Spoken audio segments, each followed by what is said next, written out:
Experiment number 10, LED control using Bluetooth.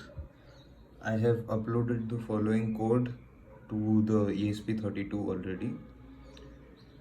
And using the app serial Bluetooth terminal installed on my phone here, I will be connecting to the ESP32 and sending either, if I send 1, then it will turn the LED on, and if I send 0, it will turn the LED off. So here I will be connecting to the ESP32, connected.